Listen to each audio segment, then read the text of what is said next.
дараахан тригонометрийг үргэлжлүүлээ.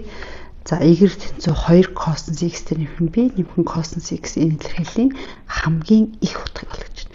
Тэгэхээр бүгдээ тригонометр байх үед хамгийн их утгыг олохдоо ер нь тригонометр биш үед бид нар хамгийн их бага гэхээр уламжлалт тэнцвэрлэгдэ тий. За тэгвэл энэ тохиолдолд бүгдээрээ аль болох уламжлалаас татгалзнаа. Тэгэхээр би x-тэй нэмэх нь 3-ны p нэмэх нь cosine x. Энийг томьёогоор задлаа. Тэгээ аль болох бүгдээрээ нэг шиг дан cosine юм уу sinus-аар илэрхийлэх хэрэгтэй. За тэгэхээр cosine-ус альфа зэрэг нэмэх нь бетагийн томьёор задлах юм шүү дээ. Тэгэхээр cosine альфа өрчин cosine-ус 3-ны p нэмж ам чи энийг хасхан sinus x шиг альфа гэсэн байна. Өрчин sinus 3-ны p. Тэгээд ард нь байгаа cosine x-ээ тавьчих. За тэнгуэл энэ маань юу болох юм гэсэн чинь 2-ыг өрчин cosinus x-ийг өрчин cosinus 60 гэхээр утга нь 2-ны 1. Хасах нь sinus x-ийг өрчин sinus 3-ны p гэдэг маань 2-ны язгуудар 3. За нэмэх нь cosinus x. За тэгэхээр 2-оор хаалтаа задлаа үржүүлнэ. 2-оор үржүүлэхдээ энэ коэффициентийг л үржүүлнэ шүү дээ тий. Тэгэхээр 1 болоод cosinus x хасах нь 2-оор тэгэхээр 2-ууд нь устлаа. Язгуудар урсан коэффициентийн урд нь гаргачих sinus x. Нэмэх нь cosinus x. За ингээд зөт 2 гişүүд гарчлаа. 2 шиг cosinus x хасах нь язгуудар 3-ыг үржих нь sinus x.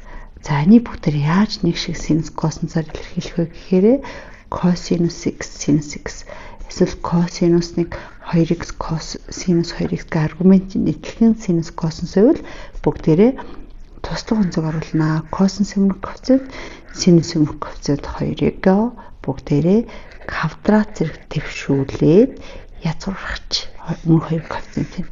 Тэгсэн чи хэд гашин гэсэн чинь 4-д нэмэх нь 3 буюу язгуурдар 7 гарч байгааз тэгвэл энэ тоогоороо энэ илэрхийллээ үржүүлээд хуваагдах чи. Тэгэхээр язгуудар 7-г үрчих нь 2-ыг хуваах нь язгуудар 7 өрчин cosinus x.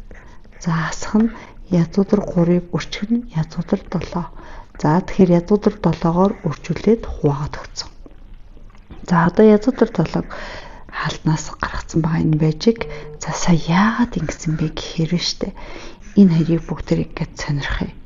Өөрөөр хэлбэл энэ хоёрыг квадратчлаад нэмье. 2-ыг хуваах нь язгуудар 7-г квадратшүүлээд язгуудар 3-ыг хуваах нь язгуудар 7-г квадратшүүлээд нэмэхээр хэд гарчна гэсэн чинь 7-ны 4-д нэмэх нь 7-ны 3 гэд нэг гарч бац. Тэр квадратуудын нийлбэр нэг гарна гэдэг чинь энэ нь ямар нэгэн одоо синус нэг альфа онцгийн утга. Нөгөөх нь яг тэр альфа онцгой дээрх косинус утгаас тарах нь квадрат нийлбэр юм чинь тэгвэл надад хэдэн градус байх нь их чухал биш. Тэгэхээр энэ бол ямар нэгэн альфа онцгийн за би нэг синус гэд ер нь бол косинус гэж утсан ч болно шүү дээ. Энийг нь синус альфаг бол R-ийнх нь тэр альфа онцгой дээр косинус нь л гэсэн үг. Эсвэл солиод тавьсан ч болно. За тэгэхээр яах вэ гэсэн чинь манайх эн чинь томьёогооц синус косинус косинус синус гэж сөүлжилсэн байна. Тэгэхээр энэ бол синусын томьёо. Тэгэхээр язгуудар 7-г үрчих нь синус альфагаас хасах нь x-ийн томьёо юм шүү. Язгуудар 7 шүү. За тэнгуэл одоо юу гэсэн гэж манайх язгуудар 7-г үрчих нь синус альфаас хасах нь x. Тэгэхээр синус маань хамгийн ихтэй нэгийг авдаг учраас синусээ нэгээр сүллөө язгуудар 7 болчихно. Синус маань хамгийн бага хасах нэг авдаг юм чинь хасах язгуудар 7 болчихно. Тэгэхээр хамгийн бага утга нь хасах язгуудар 7, хамгийн их утга нь нэмэх язгуудар 7. Тэгэхээр одоо эндээс бүгдийн чинь хамгийн их утгыг олох гэсэн чинь бүгдээрээ язгуудар 7 гэсэн хариу өгсөн гохнэ. Энэ маань язгуудар 7. За одоо буцаа бүгдээрээ 9-ийг бодъё. За 9 болохоор биднэрт танкс альфа нь биднэрт ингээ өгөгдсөн. 3 тэнцүү. Тэгээд энэ илэрхийллийн утга бол гинэ. За тэгвэл манай танкс альфа маань синус альфаг хуваах нь косинус альфа. Энэ 3 тэнцүү. Эндээс синус альфа олсон чинь 3-ыг үржих нь косинус альфа. Ишиг үржүүлсэн гэсэн үг тий. За одоо олгож байгаа илэрхийллийнхаа синус альфа болгоны хооронд тавьчих. Тэгэхээр 5-ыг үржих синус альфа хуваах нь синус куб альфагаас хасах нь 2 косинус куб альфа. Одоо би синус альфагийнхаа оронд 3 косинус альфаг орлуулчих. За энэ синус альфагийн оронд бүгд яаж болоо гэсэн чинь 3 косинус альфаг орлуулж байгаа. Энэ үнийг куб. Хасах нь 2 косинус куб альфа. За тэгэхээр энэ дээр хуваар дээр хэтэрхийл маань 3 5-ын 15-ыг өршгөн кос альфа. За 3-ын куб чинь 27 өршгөн косинус куб альфа. Хасах нь 2-ыг өршгөн косинус куб альфа. 27-оос 2-ыг хасахаар 25-ыг өршгөн косинус куб альфа. Хүртэл дээр нь болохоор 15-ыг өршгөн косинус альфа. За одоо ясагс бүгдийг 5 тураачаар энэ дээрээ 3 доороо 5 косинус альфа косинус куб альфа туухаар 1-ийг гуйх нь косинус квадрат альфа. За тэгсэн чинь үндсэн адилтгалаас 1 косинус квадрат альфа гэдэг бол 1 дээр нэмэх нь тангс квадрат альфа. За энэ дээр орлуулчин бүгдээ. Тэгэхээр 5-ны 3-ыг өчнөг дээрх нь тангс альфа 3 чинь 3-ын квадрат. Тэгэхээр манай энэ юу болсон гэсэн чинь 1 дээр нэмэх нь 9 буюу 10 болоод хураагдаад 2 гээд хариу нь 6 гарах нэ. За 10 дахь нь харъя. За 10 бинд шимж хатаалцууч сайн засчлаа. Өөрөөр хэлбэл косинус 2x өрчгөн косинус x өрчгөн болохоор синус 2-ны x тэнцүү 32-ны 1. За одоо энийг онд нь косинус x байгаа шүү. За энд нь бүгдээрээ косинус 2-ны x орлуулнаа. Орлуулнаа гэж бичнэ. Би энийг орхицсан байсан. За энд бүгдээрээ ямар томьёо ашиглахыг гэсэн чинь 2-ыг өрчгөн синус x өрчгөн косинус x гэдэг бол синус 2x-ийн томьёо гэдэгтэй энэ. За тэгвэл одоо бүгдийг харъя. Манай бодлогонд энэ байна уу? Байна. За синус x косинус x нь синус 2x косинус 2x. Тэр хэрэг урдаа 2-тай байсан бол томьёолох юм байна шүү дээ. За тэгвэл энэний хоёр талыг нь бүгдээрээ тэр 32-ороо өрчүүлчих. Косинус x өрчгөн 32-ороо өрчүүлэх гэж байгаа шүү дээ.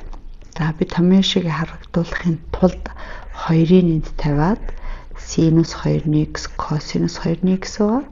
За эхлээд яг хоёр талыг хоёроор өрчүүлчих дөө. Тэгэхээр энэ 16 болчихно. За тэгэхээр яах юм гэсэн энэ маань томьёо. Ямар томьёо вэ гэсэн чинь энэ дээдлийнхаа давхар үнцгийн синусын томьёо. Тэгэхээр энд x байвал синус 2x болт юм байна. Манайх тэгвэл 2x юм бол энэ маань синус 2x-ийг 2-оор өргөхээр x болж байгаа юм байна. Тэнцүү 16-ны 1. За тэгвэл одоо дахиад хоёр талыг 2-оор өргөжлөнэ. Тэгэхээр манай косинус 2x маань бэжиг. Энийг болохоор 2-ыг өрчгөн косинус x синус x гээд хоёр талыг 2-оор өргөжлсөн юм чинь энэ. Тэгээ 2-оор өргөжлөхдөө энэ 3-ыг өржөр учраас өржрээ болох 2-оо хаанч тавьж болно шүү дээ. Тэ өртгөний байрлахад өржөр өргөжлөхгүй. За энэ маань одоо ямар томьёо вэ гэсэн чинь энэ маань синус 2x юм томьёо. Тэнцүү 8-1. За дахиад хоёр талыг 2-оор өргөжлөнэ. Тэгэхээр 2-ыг өрчгөн косинус 2x. За өржүүлэхдээ бүгдээрээ нэг л гишүүн өрчүүлнэ шүү дээ. Өржүүд тусбарын 2-оор өржүүлнэ гэж байхгүй. За 2-оор өржлөхэд 4. Энэ маань дахиад томьёо. Ямар томьёо гэсэн энэ маань синус 2 альфа буюу 2-ыг 2-оор өржлээд 4x болчихно. Энэ маань 4-ний 1 юм биш. Гэвч биднээс олох гэж байгаа ч юу вэ гэсэн чинь косинус 8x. Тэгэхээр косинус 8x буюу косинус 2x-ийг бүгдээрээ 3 янзаар задлж болдог тий. Косинус квадрат x-ээс синус квадрат x гэж болно. Эсвэл 1-ээс 2 синус квадрат x гэж болно. Эсвэл энийг 2 косинус квадрат x-ээс хасгана гэж болно. За манай бодлогонд аль нь тохиромжтой юм бэ гэж косинус 2x нь синустэй учраас энэ томьёог ашиглаж. Тэгэхээр одоо би энийг юу гэж бичих гэж байгаа гэхээр косинус 8x болох гэдэг ба штэ. За энийг 1-ээс хасах нь 2 синус квадрат 2 дахь масахаар 4x болчихно. За тэгсэн чинь синус 4x бүгд 4-ний 1 гэж толцсон шүү дээ. Энийг квадрат. Тэгэхээр энэ маань 1-ээс 2-ыг өчнө 4-ний 1-ийн квадрат бол 16-ны 1. За нэрийг хураалаа 1-ээс 8-ны 1 буюу 8-ны 7 болчихно гэсэн үг. За миний ялгаж байгаа хариу 8-ны 7 юм байна. За сая чинь байсан одоо дараах нь доорохоо 11. За нэг тайлбарлая. За биднэрт энэ юу гэсэн үг юм гэж n бол натурал тоо. Тэгээд f-д nx маань ингэж өгсөн юм байна. Тэгээ миний олгож байгаа нь f-д 6x-аас хань f-д 4x. За тэгэхээр тус бүрийг олчихъя. За ихэд арай амраар нь f-д 4-ийг олчихъя. Тэгэхээр энэ дээдлийн өгдөлтөө n болгоны хооронд бүгдээрээ 4-ийг орлуулчихнаа. За ингээд. За тэнгуут бүгд 4-ийг яаж задлах юм бэ гэсэн чинь А-гийн 4 дээрхэн Б-гийн 4 гэсэн үг шүү дээ, тий. Тэгэхээр А-гийн 4 дээрхэн Б-гийн 4-ийг задлахдаа А-гийн квадрат дээрхэн Б-гийн квадрат гэд нийлбэрийн квадрат болгож. За тэгэхээр дунд нь байгаа 200 өвчүүр нь илүү байгаа учраас тэрийг хасч өгнө бүгд. За энэ ёсоор тэгвэл синус квадрат x дээр нэмэх нь косинус квадрат x-ийн квадрат хасах нь 2-ыг үржих нь синус квадрат x-ийг үржих нь косинус квадрат x. За тэнгуүл эндээс яах юм гэсэн чинь синус квадрат x дээр косинус квадрат x-ийг нэмсэн 1. Тэгэхээр 1-ийн квадрат хасах нь 2-ыг үржих нь синус квадрат x үржих нь косинус квадрат x. За 4-ний 1-ийг үржүүлэхэд чинь 4-ний 1 хасах нь энэ хоёр маань хураагдаад 2-ний 1-ийг үржих нь синус квадрат x косинус квадрат x. За ингээд 4 төр байчиг. Одоо бүгдээрээ f-д 6x-ийг олъё. Тэгэхээр бодлогын өгдлийн n олны хооронд 6-гаа орлуулна гэсэн үг шүү дээ. Тэгэхээр синус 6x нэмэх нь косинус 6x. За энийг яаж задлах юм бэ гэсэн чинь 6-гаа би одоо a куб дээрхэн b куб гэд бичвэл бүгдээрээ дандаа бүтэн куб болгочвол амар байдаг шүү. А дээрхэн b-ийн куб гэхэд 4 болно шүү дээ. Тэгэхээр дунд нь байгаа 2 юмыг хасаад өгчнөө. За би нөгөө харагдах байдал нь амар учраас ингээд задлж та энийг задлаад яг хураагаад үзээрэй. За одоо орлуулнаа. За манай а гэдэг маань синус квадрат шүү дээ. Синус квадрат x-ийн куб гэсэн үг. Тэгэхээр а нь бол синус квадрат x, b нь бол косинус квадрат x. За энэ үнийг кубээс хасах нь 3-ыг хүчин а гэдэг нь синус квадрат x, b гэдэг нь косинус квадрат x. Тэгээд энд маань синус квадрат x дээр нэмэх нь косинус квадрат x. За ингээд надад ямар ашигтай гэсэн чинь синус квадрат x дээр нэмэх косинус квадрат x маань үндсэн адилтгаад юм чинь 1 гэсэн үг. 1-ийн кубээс хань 3-ыг үржих нь синус квадрат x, үржих нь косинус квадрат x, үржих нь 1. За ингээд хаалтаа задлахаар энэ маань 6-ны 1-ээс сасах нь за энэ устдаад 2-ны 1-ийг үржих нь синус квадрат x, үржих нь косинус квадрат x. За одоо бүгд ингээд f-д 6 гарчлаа. Энэ дээр f-д 4 гаргацгаа. Би юу болгох ч болоо гэсэн f-д 4-өөсөө f-д 6-г хасна. За тэгэхээр одоо эндээс би f-д 6 зэрэгтэй x-ээс f-д 4 зэрэгтэй 6 зэрэгтэй биш f-д 4 x-ээс хасах нь f-д 6-аас f-д 4 гэсэн. f-д 6 бүгдээсээ олсон. 6-ны 1-ээс хань 2-ны 1 үржих нь синус квадрат x косинус квадрат x. f-д 6 гэдэг 6 зэрэг биш шүү. Зүгээр тэмдэглэхээ те. Хасах нь f-д 4 гэдгээр бүгдээр юу гэж тэмдэглэсэн бэлээ гэсэн чинь 4-ний 1-ээс хань 2-ны 1 нь синус квадрат x косинус квадрат x гэж олцсон хэлбэрчлээд. За одоо хаалтаа задлж. Тэгэхээр 6-ны 1-ээс хань 2-ны 1 үржих нь синус квадрат x косинус квадрат x. Хасгаал задлаа. Хасгасыг нэмэх нь 2-ны 1-ийг үржих нь синус квадрат x косинус квадрат x. За энэ хураагдлаа. Тэгээд 6-ны 1-ээс хань 4-ний 1. Тэгэхээр ийшээ 4, ийшээ 6 руу 4-өөс 6-аас хаш хас 2 хуваах нь 24. За би ч 12 ижлээ өрөхөөс нэг хэтрүүлээ өгсөн биш үү? 12-ны 1 зүгээр л солиод 2 3 өгч гисэн тий. Тэгэхээр манай хариу нь хас 12-ны 1 гарах нэ.